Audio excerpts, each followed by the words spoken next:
여러분, 제가 오늘 말씀드릴 이야기는 정말 충격적입니다. 30년간 수천 명의 환자를 진료하면서 발견한 무서운 진실을 공개하겠습니다.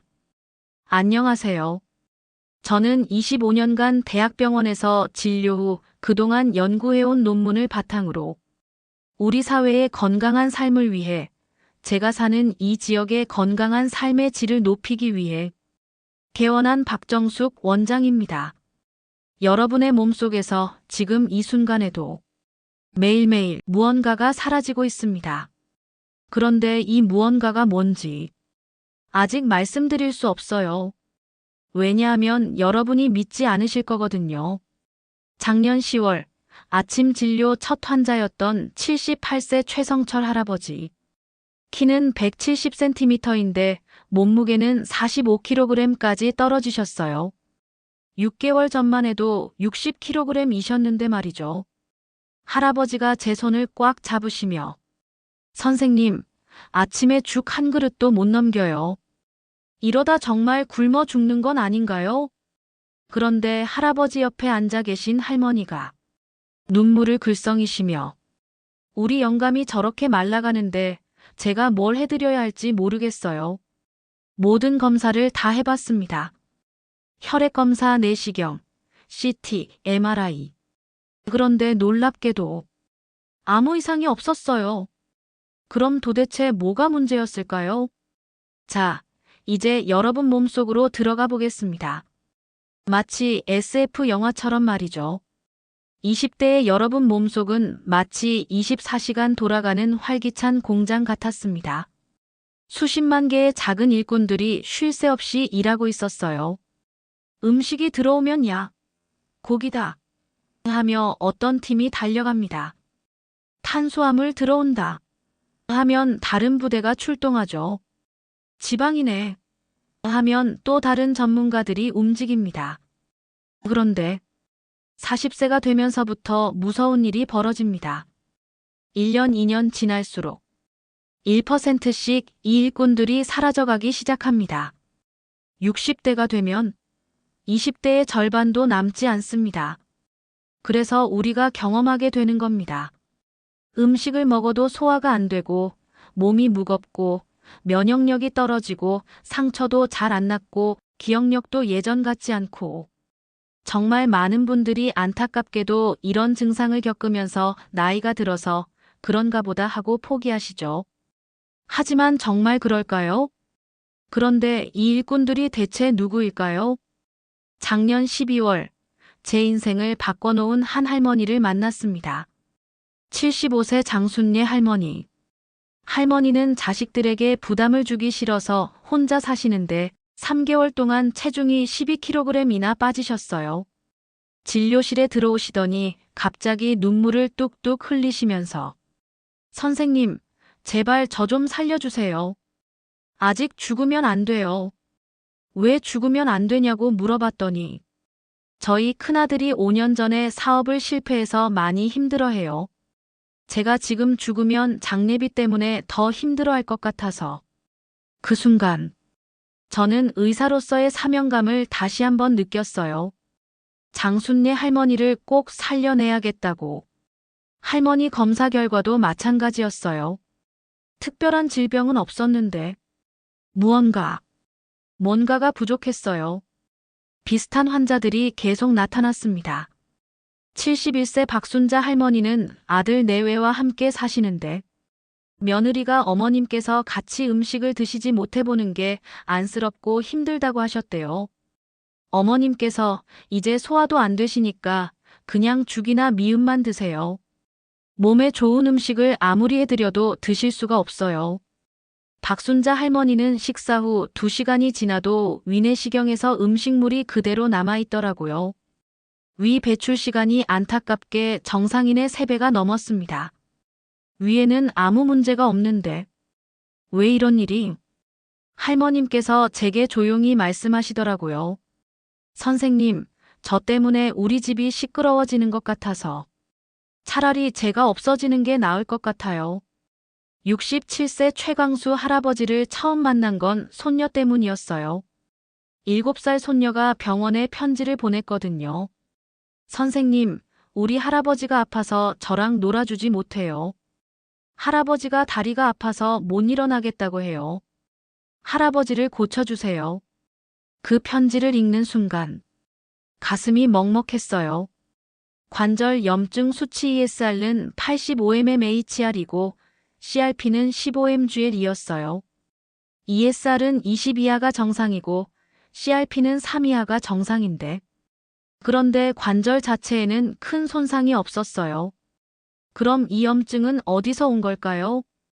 71세 김영희 할머니는 남편을 하늘나라로 보내신 후 혼자 사세요. 남편이 살아있을 때는 제가 아파도 병원에 데려다 줄 사람이 있었는데 이제는 감기만 걸려도 무서워요. NK세포 활성도는 12%밖에 안 됐어요. 정상 수치는 60세 기준 40% 이상 되어야 하는데 말인데요. 2024년 한 해 동안 감기를 6번, 폐렴으로 입원을 2번 하셨어요. 혹시 제가 집에서 쓰러지면 누가 찾아줄까요? 면역세포 자체는 정상인데 왜 활동을 안 할까요? 이 모든 환자들의 공통점이 무엇일까요? 그 답을 찾기 위해 제가 밤낮으로 연구한 결과 놀라운 사실을 발견했습니다.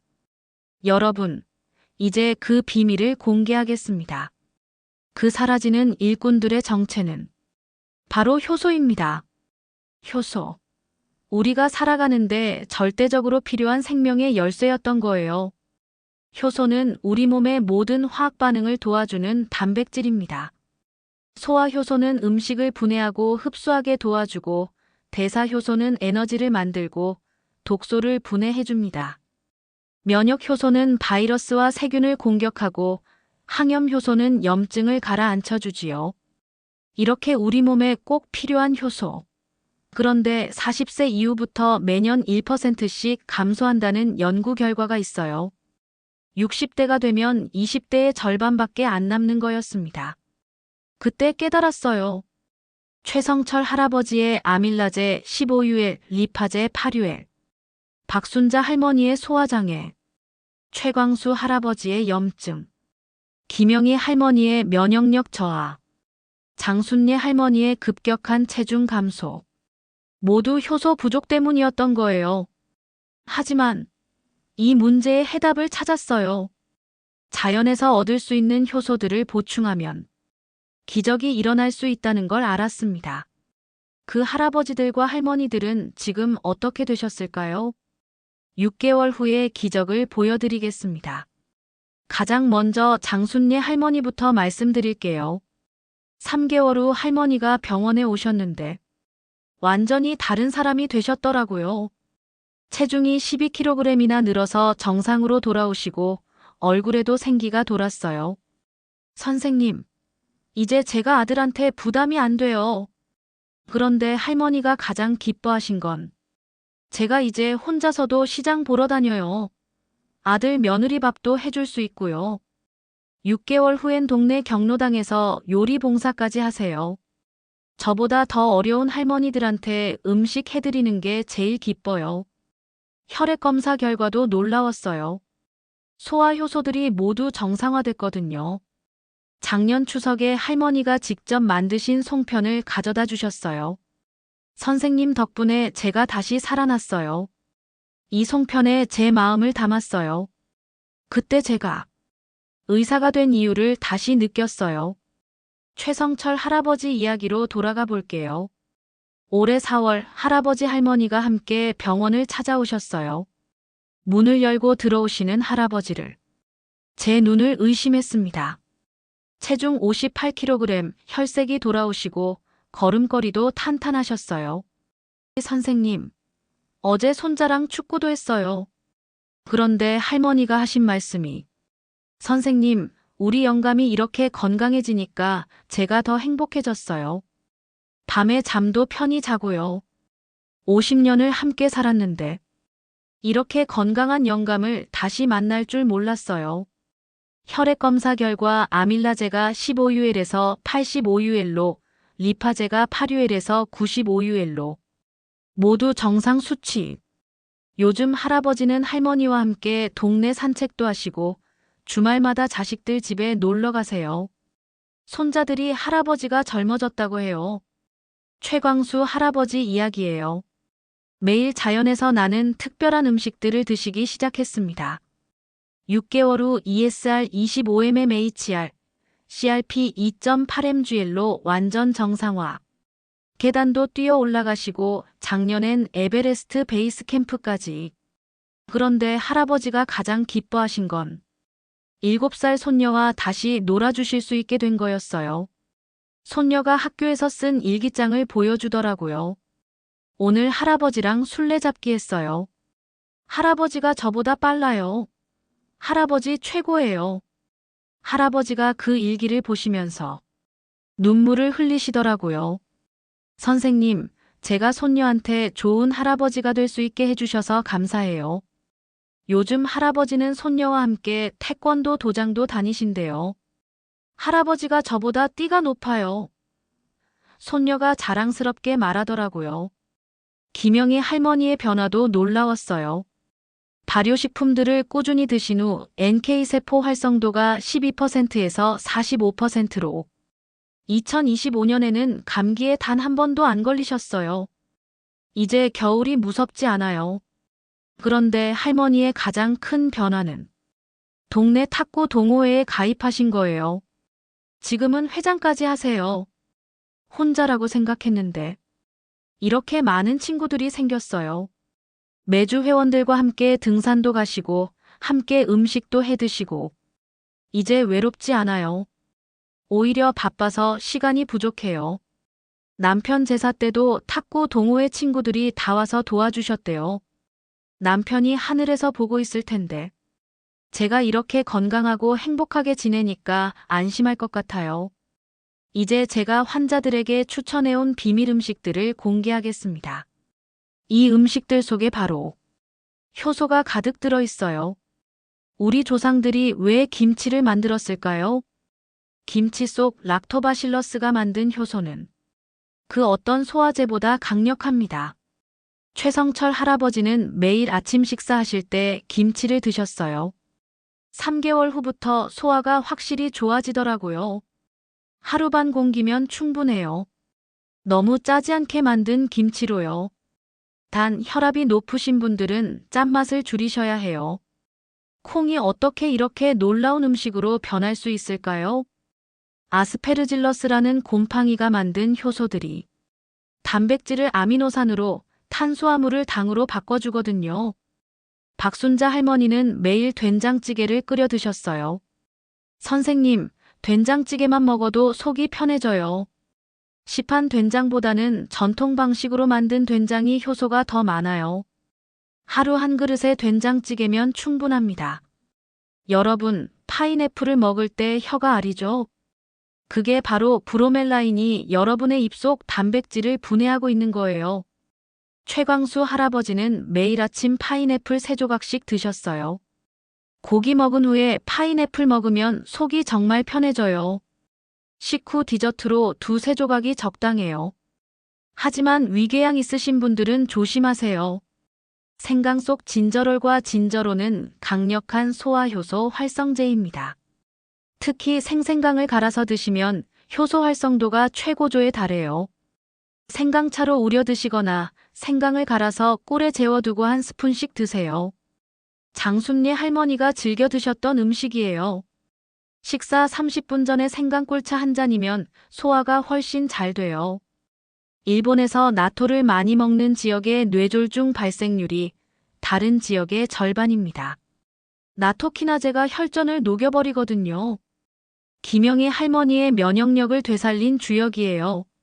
냄새 때문에 못 드시겠다면 나토가루를 밥에 뿌려보세요. 효과는 똑같습니다. 마늘, 양파에도 효소가 많아요. 특히 생으로 드실 때 효소가 살아있답니다. 하지만 여러분, 효소가 독이 될 수도 있습니다. 실제 제가 경험한 위험 사례들을 말씀드릴게요.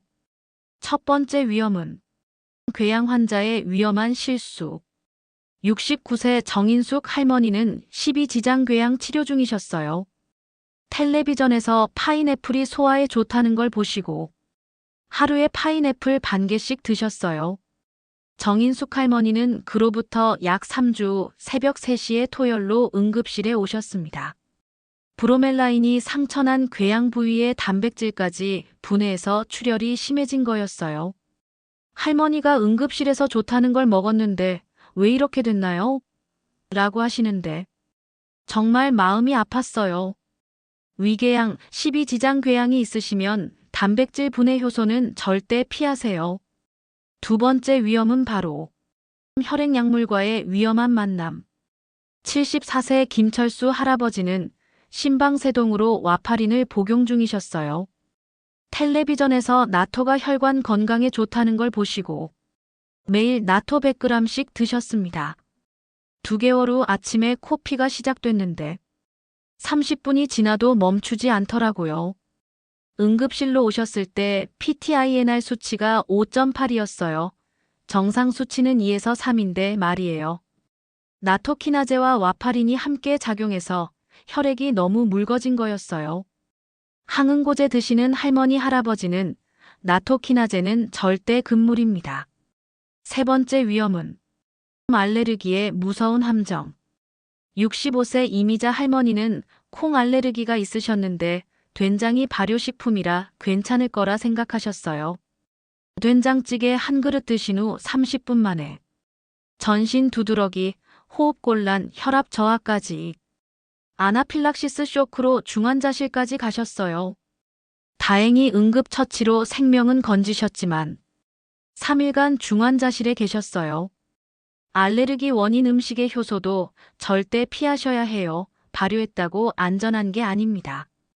또한 평생을 된장찌개를 드셨어도 우리 몸은 우리가 모르게 새로운 알레르기가 생길 수 있다는 점 알고 계셔야 됩니다. 네 번째 위험은 과다 섭취의 위험. 72세 박정수 할아버지도 효소가 좋다는 말을 듣고 파인애플, 생강, 나토를 한꺼번에 대량으로 드셨어요. 많이 먹을수록 좋을 거라 생각했어요. 결과는 심한 설사와 복통으로 일주일간 고생하셨어요. 좋은 것도 과하면 독이 됩니다. 적당량을 지켜주세요. 효소를 안전하게 섭취하는 황금 법칙. 30년간의 경험으로 터득한 효소 섭취의 황금 법칙을 알려드릴게요. 온도가 생명. 효소는 60도 이상에서 파괴되기 시작해요. 그래서 끓인 김치찌개로는 효소를 얻을 수 없습니다. 김치는 생으로 드세요. 된장은 쌈장이나 무침용으로. 과일은 신선할 때 생으로. 생강은 끓이지 말고 우린 차나 생으로 조금씩 드세요. 자, 이제 드시는 시간도 매우 중요합니다. 제가 알려드리겠습니다. 식사 30분 전이 가장 좋아요. 위산이 적을 때 효소가 잘 살아남거든요. 공복에 드시면 위를 자극할 수 있으니 조심하세요. 꾸준함이 핵심. 하루 이틀로는 효과를 보기 어려워요. 최소 3개월은 꾸준히. 최성철 할아버지도 3개월 후부터 변화가 시작됐거든요. 의사진료는 반드시 필요합니다. 특히 약물 복용 중이시거나 질병이 있으시면 반드시 의사와 상의하세요. 1년 후 놀라운 변화들. 여러분, 1년이 지난 지금 그분들은 어떻게 지내고 계실까요? 최성철 할아버지 부부의 새로운 인생. 지난달 할아버지 할머니가 함께 오셨는데 깜짝 놀랐어요. 선생님, 저희 부부가 제주도 여행을 다녀왔어요. 78세에 제주도 한라산 등반까지 하셨대요. 할머니가 50년 결혼 생활 중에서 지금이 제일 행복해요라고 하시더라고요. 장순례 할머니의 새로운 꿈. 75세 장순례 할머니는 지금 유튜브를 하세요. 할머니의 건강 요리 비법의 채널 구독자가 벌써 5만 명이래요.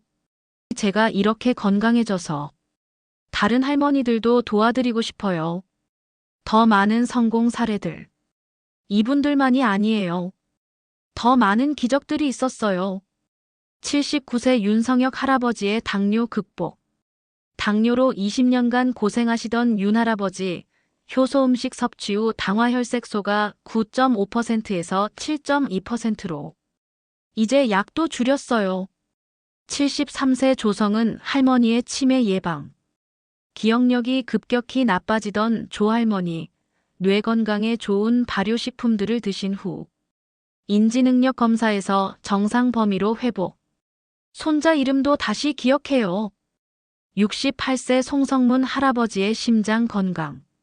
심근경색으로 쓰러지셨던 송 할아버지, 나토키나제 덕분에 혈관이 깨끗해졌어요.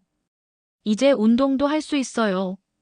지난 2년간 제가 진료한 효소 보충 환자 300명 중 85%가 뚜렷한 개선을 보였어요. 환자분들뿐만 아니라 가족들의 변화도 놀라웠어요. 최성철 할아버지 아들의 편지. 선생님, 저희 아버지가 건강해지시니까 저희 가족 모두가 행복해졌어요. 아이들도 할아버지와 더 많은 시간을 보낼 수 있게 됐고 정말 감사합니다. 박순자 할머니 며느리의 변화. 처음에는 어머니가 소화를 못하셔서 죽만 만들 수 없었던 며느리가 이제는 어머니를 위해 특별히 효소 음식을 준비해 드린대요. 최광수 할아버지 딸의 눈물. 아버지가 손자와 노는 모습을 보면 제가 더 행복해져요. 아버지의 웃음소리가 집안을 밝게 만들어요. 이런 개별 사례들이 모이니까 놀라운 사회적 변화까지 일어났어요. 효소를 꾸준히 섭취한 노인분들의 병원 방문 횟수가 평균 40% 감소했어요.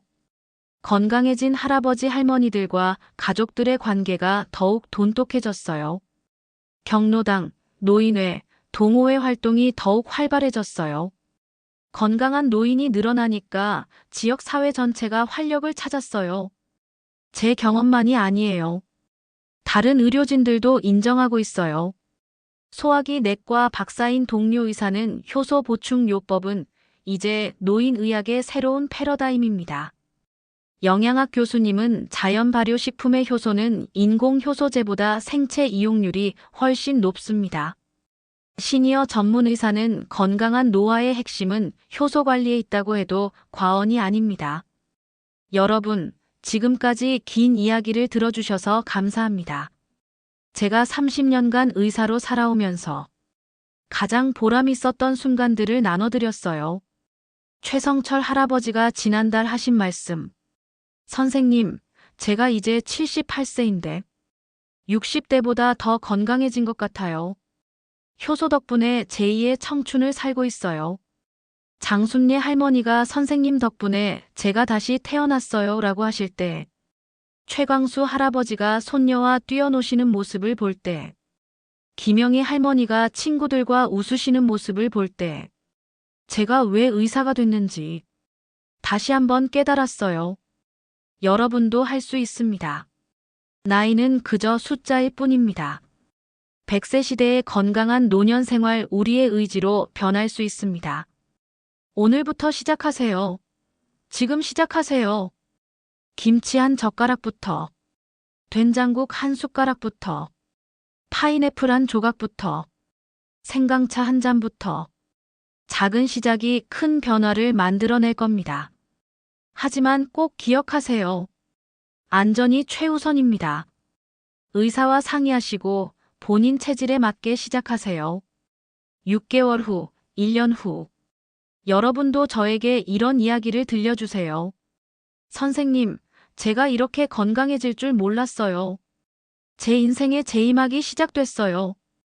여러분 모두의 건강하고 행복한 노년을 위해, 여러분의 가족들의 따뜻한 웃음을 위해, 오늘이 여러분 인생의 새로운 시작이 되길 바랍니다. 건강한 하루 보내시고, 새로운 희망과 함께 내일을 맞이하세요. 여러분의 기적 같은 변화를 기다리겠습니다. 감사합니다.